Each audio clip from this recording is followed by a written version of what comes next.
अब हम देखेंगे कि पाप कर्तृयोग, शुभ कर्तृयोग, पाप मध्यत्व और शुभ मध्यत्व कैसे बनता है। पाप कर्तृयोग। पाप कर्तृयोग लग्न के लिए बनता है।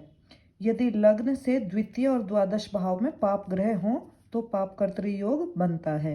यानी लग्न से एक स्थान आगे और एक स्थान पीछे कोई पाप ग्रह स्थित हो तो ये लग्न पाप कर्तृयोग में आ जाता है।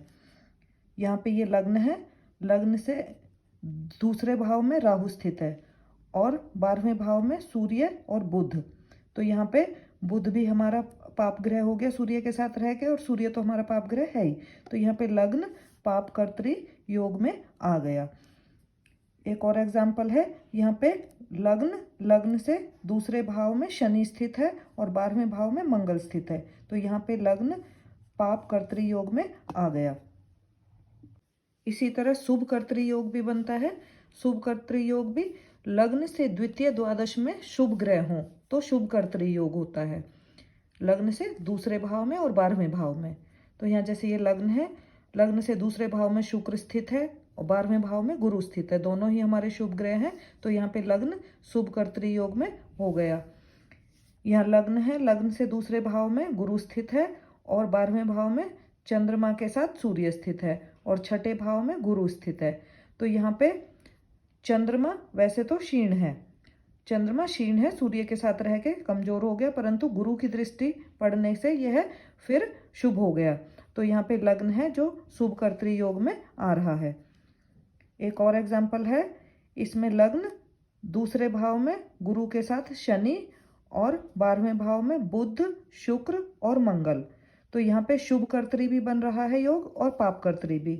शुभ कर्तरी बन रहा है क्योंकि लग्न से दूसरे भाव में गुरु है और लग्न से 12वें भाव में शुक्र है और बुध भी शुक्र के साथ रह के शुभ ही हो रहा है।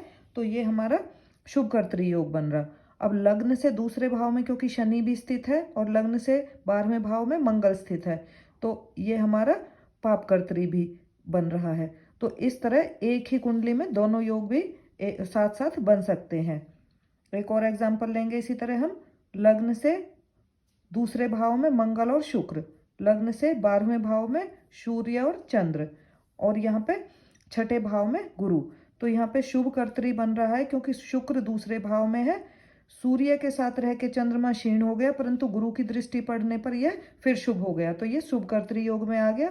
और लग्न से दूसरे भाव में मंगल पड़ने से और लग्न से 12वें भाव में सूर्य पड़ने से ये हमारा पाप कर्तरी योग में भी आ गया। तो इस तरह से हम देख रहे हैं कि एक ही कुंडली में दोनों योग भी साथ साथ बन सकते हैं। पाप कर्तरी और शुभ कर्तरी का फल क्या होगा? कर्तरी, कर्तरी का अर्थ होता है कैंची। तो लग्न से हम शरीर का, वर्ण का, आकृति का, लक्षण, गुण, यश, सुख दुख आदि का विचार करते हैं। यदि किसी की कुंडली में पाप कर्तरी योग बन रहा है तो वह इन सब में हानि दे देगा। जैसे शरीर को हानि, शरीर पे घाव वगैरह बनने लग जाएंगे, बीमार हो जाएगा। गुण है जो उसके वो अवगुण में बदल जाएंगे, यश अपयश में बदल जाएगा और जो सुलक्षण है वो कुलक्षण में बदल जाएंगे। पर अगर यही शुभ कर्तरी योग बन रहा है तो इन सभी में वृद्धि हो जाएगी, यानी सुंदर शरीर हो जाएगा, वर्ण, आकृति, यश आदि में वृद्धि हो जाएगी।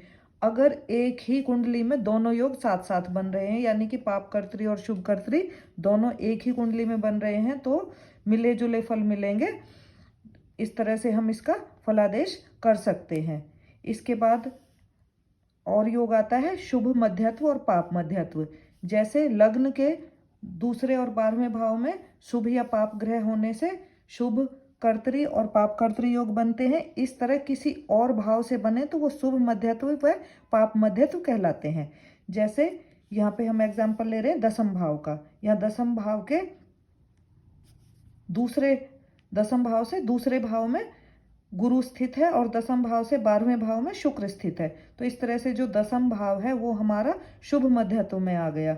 इसी तरह से अगर दसम भाव है, दसम भाव के 12वें भाव में मंगल स्थित है और दसम भाव से दूसरे भाव में शनि स्थित है, क्योंकि दोनों तरफ हमारे पाप यानी कि क्रूर ग्रह हैं, तो यहाँ पे ये जो दसम भाव है वो हमारा पाप मध्यत्व में आ रहा है। अब यहाँ पे यही दसम भाव का एग्जाम्पल लिया है हमने। यहाँ पे 11वें भाव में यानी कि दसम भाव से दूसरे भाव में गुरु और मंगल स्थित हैं और दसम भाव से 12वें भाव यानी कि वैसे ये 9वां भाव है, पर 10म भाव से गिनेंगे तो ये 12वां भाव है। यहाँ पे शुक्र और शनि स्थित हैं, तो 10म भाव शुभ मध्यत्व में भी आ गया गुरु और शुक्र की वजह से, और 10म भाव पाप मध्यत्व में भी आ गया मंगल और शनि की वजह से। तो इस तरह से एक ही कुंडली में दोनों शुभ मध्यत्व और पाप मध्यत्व दोनों एक साथ भी बन सकते हैं। ये तो हुई 10म भाव की बात। ये योग किसी भी भाव में बन सकता है, उसके एक घर आगे और एक घर पीछे शुभ या पाप ग्रह जैसे भी स्थिति बनती है उसके अनुसार ही हमारा शुभ मध्यत्व और पाप मध्यत्व में भाव आ जाता है। तो जो भाव शुभ मध्यत्व या पाप मध्यत्व में आया है उसके फलों में योगानुसार, यानी कि शुभ मध्यत्व में आया तो उसके फलों में वृद्धि होगी, और यदि पाप मध्यत्व में आ रहा है तो उसके फलों में हानि होगी। तो इस प्रकार हम इसका फलादेश भी कर सकते हैं।